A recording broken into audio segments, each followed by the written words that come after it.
waxaa maanta annagoo u micnaynay guddoomiyaha iyo guddoomiye ku-xigeenku ay la soo galeen ciidan si lama filaan ah intay soo jireen weliba baarlamaanka u soo geliyeen ciidankaas oo aan ahayn ciidan bodyguard ah xaqiiqu ciidanka 3 dabaq fuuli kara intay iskala qaybiyaan ciidan aan yarayn oo labisan dharka xoogga dalka Soomaaliya oo abaanduliya amarka qaadan waay iyo ciidan kale oo dhar cad ah waanu garan weynaa ciidan ka socdaanba taas waxay provocation xun waxaan rabaa inay shacabku fahmaan ummadda Soomaaliyeed ay fahanto ciidamada qalabka sida ama ciidamada amniga sugaya 20 iyo 30 iyo 40 iyo 100 uma babacdigi waay inta aan sheegay waa hakin karaan waana qaban karaan 20 wiil loo wato iyo 30 qof iyo Cabdi Bilal la socda ciidanku intaas oo saraakiil ay inuu muuqataa arkisan taliyaasha fadhiya awood looma waayeen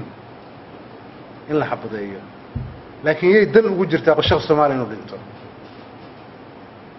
taas waxay tahay moral obligation in la isla qaato moral inuu qofku qaato warma is it worthy war suuragal ma tahay in adiga darta loo dhinto in darta dad xabada isku dhigan Soomaaliya nidaam yar oo aad mari karto oo sahal ah oo waliba madaxaad ka tahay inaad tiraahdo xoog baan ku jiiraya waa handadaaya waxaan malaynayaa haddii madaxdu garan weyso ilaahay anaga waana garansiiyay ciidanka waxaanu ku amray inaan hal xabad la ridin hal xabo sumcad xumadii Soomaalidu keenayso baarlamaankoodii waa xabad ka dhacday qof kastoo damiir leh oo shakhsiyad leh oo muwaadiniinimo ku jirto waa dareemi kara ceebta leedahay baarlamaankii baa la isku xabaday ciidanka amniga awoodda ma waayeen waxaan lahayn ha gartaan oo hadaayaan waa wax u baahan in la hubiyo u baahan ciidanka meesha galay dareyska militariga iyo kuwa booliiska iyo kuwa ciidamada dhan waa dad badan baa haysto shacaba ayaa haysta oo waliba qoriyo inay haystaan la og yahay laakiin markii la baaro ayaa waxa la ogaanayaa yani hay'adda ay ka tirsan yihiin sida rasmiga ah hadday militariga yihiin waxaan rabaa inaan idin xaqiijino guddoomiyaha baarlamaanka iyo wasiirada iyo dawladda xukuumadda qaybaheeda kala gudsan iyo dadka mas'uuliyiinta oo dhan waxa waardiyeeya muxuu ahaa ciidan militari ah waardiyay hubkii militariga ay haystaan marka ninka